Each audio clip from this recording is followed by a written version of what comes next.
Qui a dit que quinquagénaires et adolescents n'avaient rien en commun? Pas Serge Guérin en tout cas. Pour lui, pas de fossé entre les générations, mais plutôt des formes de coopération et des expériences partagées entre les plus jeunes et les plus âgés sur le plan de l'emploi notamment. Serge Guérin, c'est le sociologue du vieillissement, de l'intergénérationnel et des solidarités, et il a publié en 2019 un ouvrage intitulé Les Quinquados. Alors les quinquados, qu'est-ce que c'est? C'est la contraction de quinquagénaires et d'adolescents, mais c'est beaucoup plus qu'une figure de style. Les quinquados, c'est une nouvelle figure de senior, alors qui est certes plus minoritaire, certes plus urbaine et plus diplômée que la moyenne, mais cette figure-là, elle porte et elle emporte également la révolution de l'âge, parce que ces quinquados, ils participent au changement de regard sur le vieillissement, et parce que ces quinquados, ils sont aussi les vieux de demain. Alors, loin des clichés, je vous propose de venir avec moi à la rencontre de Serge Guérin pour qu'il nous parle de ces hommes et de ces femmes libérés des carcans de l'âge.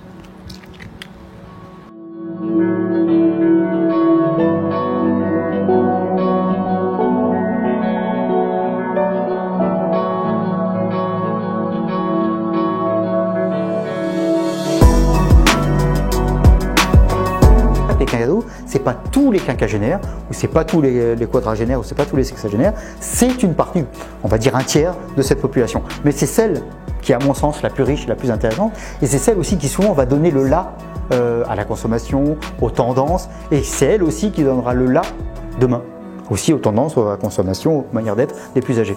Mais certainement, bien sûr, ça sera les vieux de demain, donc c'est pour ça, il ne faudra pas aborder, j'allais dire traiter, mais le terme est une laideur, aborder, accompagner les âgés de demain, comme on le fait aujourd'hui, et encore moins comme on l'a fait hier. C'est-à-dire que j'ai toujours théorisé ça, c'est la question des générations. On pense l'âge, on pense comme une photo. En fait, c'est un film. L'âge, c'est un film. Ça évolue. Les gens qui ont 75 ans aujourd'hui ne ressemblent pas aux gens qui avaient 75 ans il y a 20 ans. Ils ne ressembleront pas non plus aux quinquados de 55 ans aujourd'hui qui auront 75 ans dans 20 ans. Mais c'est vrai que les quinquados d'aujourd'hui construisent aussi les vieux de demain. Alors ils construisent avec des problématiques économiques qui seront peut-être plus lourdes, avec sans doute une capacité de prévention, dans le meilleur des cas, plus forte, mais il faudra aussi ne pas les infantiliser, mais comme ceux déjà d'aujourd'hui, ne pas leur faire la leçon, ne pas faire de l'hygiénisme, ainsi de suite, et permettre à ces personnes de continuer aussi de vivre dans la liberté, l'avancée en âge. Finalement, le risque souvent, c'est qu'on veut infantiliser les gens. Oh bah attention, c'est pas bien. Oh, faut pas le faire à ton âge, ça se fait pas, c'est dangereux, et ainsi de suite. Mais à un moment donné, je vous prends un exemple qui m'a toujours marqué. Les gens savent que j'adore le chocolat. Je visite une maison de retraite un jour, puis on me dit ah, on va vous présenter, on va l'appeler Robert. Il est comme vous, il adorait le chocolat. Il adorait le chocolat. Je me dis, le type est mort, on va me présenter quelqu'un de mort, il est empaillé. Enfin, j'étais pas super à l'aise d'aller discuter avec un mort, parce que je suis comme tout le monde, c'est pas, bon, c'est pas mon truc. Et le monsieur était visiblement vivant. Et donc on discute et puis on parle de chocolat, il avait 97 ans, on se marre un peu et tout. Puis après on repart, je dis mais pourquoi vous m'avez dit qu'il adorait le chocolat? Bah parce que maintenant on peut plus lui en donner parce que vous comprenez avec le diabète. Je dis non mais c'est bon quoi, le gars il a 97 ans, si son plaisir c'est le chocolat, laissons-lui bouffer du chocolat et laissez-moi s'il vous plaît prendre du chocolat jusqu'au dernier jour de ma vie, même s'il y a un risque de diabète, ce qui est faux en plus, c'est du bon chocolat noir, il n'y a aucun diabète. Et puis je dis, je sais pas, moi si c'est la mousse au chocolat, peut-être que j'aurai plus de dents, mais je pourrais avoir encore le plaisir de la mousse au chocolat. Si c'est mon dernier plaisir, ne me l'enlevez pas au nom de je ne sais quelle morale. Et les quinquados, c'est ça aussi, c'est je choisis de me faire plaisir, encore une fois, je choisis les ennuis, je choisis les risques de la vie, parce qu'à un moment donné, le pire de la vie, ça serait qu'il n'y ait plus de risques. Parce qu'il n'y a plus de risques, je m'ennuie. Et oui, ça va durer longtemps la fin. Mais ça sert à rien dans ce cas-là. Il faut aussi profiter de la vie avec ses risques. Mais les risques, c'est aussi des choses positives. Je risque aussi la bonne surprise.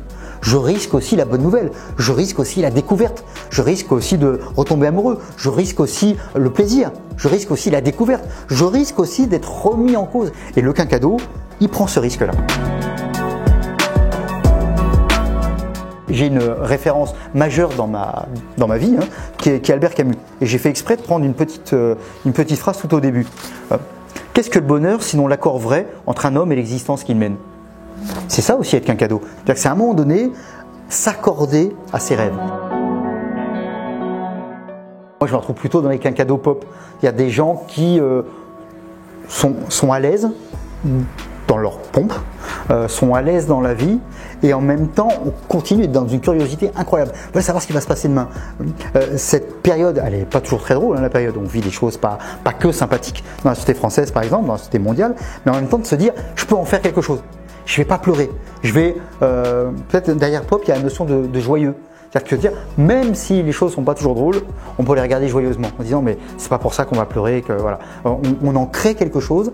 Et c'est aussi le Cadeau Pop, il s'accorde le droit à la surprise. Je crois qu'il y a quelque chose autour de ça. Un peu de chocolat? Oui. Pourquoi pas? Mais oui, vous en voulez un peu?